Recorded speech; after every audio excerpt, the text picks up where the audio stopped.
Hi everyone. Um, the quorum data pack has been out for quite a while. I haven't really been experimenting too much because I've been gearing up for SC season. But I really want to talk about this card that I have actually been trying to make work behind the scenes. It's none other than Net Quarantine, the 4-2 NBN agenda. I'll also be talking about NBN Glacier in this video. So about 2 weeks ago, you might have been online when I live streamed my attempt at building and playing an NBN Glacier deck. This was before Coin was released, therefore Net Quarantine wasn't available, but I still did a fairly valiant attempt at trying to make NBN Glacier work and explain some reasonings behind why it's not so good in the current meta and how it could be further improved in the future.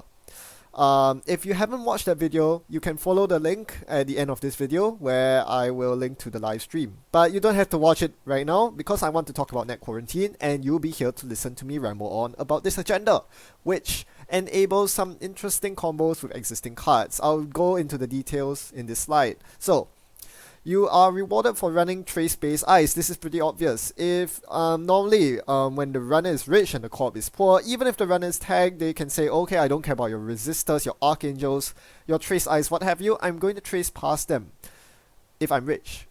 But now, if you have this agenda squad and they try to trace past you, you will gain credits, which means if they continue hitting your ice, you can actually spend these credits to pump the trace, making it that much more difficult for them to contest the traces.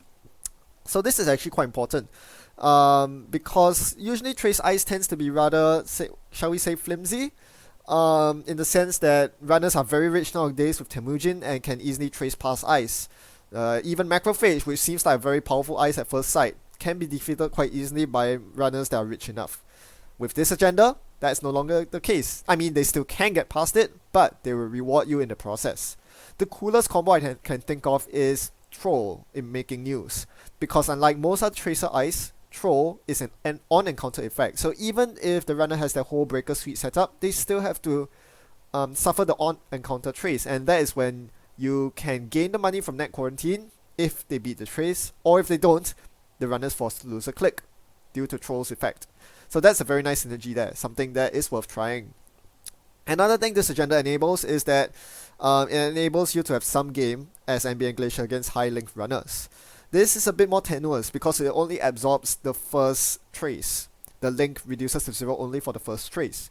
So they could potentially just absorb this ability as the runner by forcing a trace during the turn, the first trace, on an unimportant trace. Something like, I don't know, a trace for a single tag. That seems pretty innocuous. That fire and subsequent traces, more important ones like Archangel or Resistor, they will have the link to contest that. So there is some counterplay on the runner side, thus it's not as good as an ability as it looks at first glance. Finally, and most importantly I think, what Net Quarantine really allows you to do is to force tags with repeated operation-based traces. The problem with landing a big mid-seasons is that if they just let all the tags stick, if they beat the trace, you're now poor. You spend a lot of money into the trace, and now you have nothing to show for it when they beat the trace. But right now, you can still pump the trace. If they beat the trace, you'll get some money back because of the second clause. So if you have a mid-seasons trace 14, for example, and the runner beats it because they don't want psychographics or boom to happen, well, you're getting 7 credits rebate, which you can then invest into your next mid-seasons. So this cumulative effect allows you to potentially land tags on an opponent who is somewhat richer than you. This is actually quite an important point, and it's something that I've been trying to make work with Net Quarantine. Unfortunately, it has a couple of downsides, and some glaring ones at that, the most being that it's very difficult to score 4-2s in NBN. Sure, there's ways to deal with it. You can mid-season them for stealing your agenda. You can exchange it back with exchange of information, but generally, 4-2s are not really NBN's forte, and they don't have defensive upgrades in faction. It is very difficult to reliably build a deck that reliably scores out a 4-2 like Net Quarantine. Finally, Net Quarantine must also be a good fit in the deck's agenda suite. What do I mean? Well, we have to put it side by side with other agendas to see whether it actually is worth running. We ignore defensive agendas like NAPD and Explodapalooza because they have completely different effects. Net Quarantine encourages you to score it. This is agenda that we want to score, whereas Palooza and NEPD are agendas that we do not want to score because they are too expensive to score and have no on-score effect. You would rather the runner steal them and do the dirty work for you, give you the 5 credit swing that you need to land your mid-season. So we rather compare Net Quarantine with something like a corporate sales team. Both agendas you really want to score aggressively. Corporate sales team gives you a fixed 10 credits with which to land your mid-seasons. That's a very, very powerful effect and a lot more universal than the Net Quarantine. I find it very hard to give myself a reason to play Net Quarantine over Sales Team if I am running mid-seasons or hard-hitting news. Why am I giving up 10 free credits? Why am I playing Net Quarantine? This is a question that's always been bugging me, and I find it very hard to answer. You are probably not going to get 10 credits off the second clause of Net Quarantine, so it really doesn't look that good. You also have to compare Net Quarantine with other agendas, the good ones that NBN usually plays, the Astro Script, the Build, the Breaking News. These agendas are much more easily scored and can much better help you get to the 7 agenda points that you need to win the game. Net Quarantine cannot be fast advance of Sansan, doesn't really combo very well with Astro Script, just doesn't look very good for a 4-2 agenda.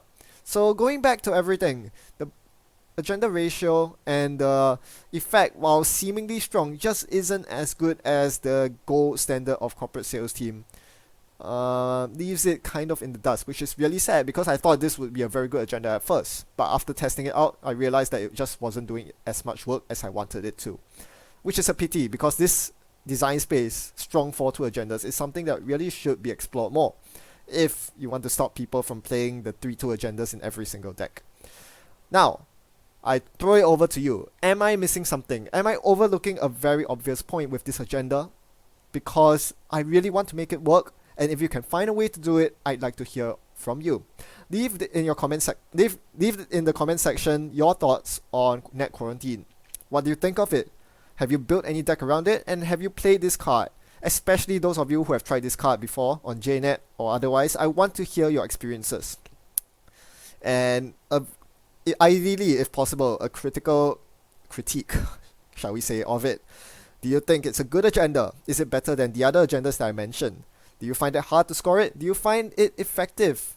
Does it help shore up your weak matchups? All these things. Let me know your thoughts and your experiences because this is what I really want to hear. Concrete data, people that have actually tested this card and have gone beyond the theory crafting step that I have, because we can all talk all we want about what we think about cards, but when it comes down to it, what really matters is whether you've played it and whether you found it good in testing.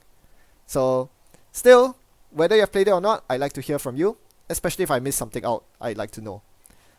And in the meantime, you can watch the live stream that I had 2 weeks ago. Thanks for watching and happy night running. I'll see you around.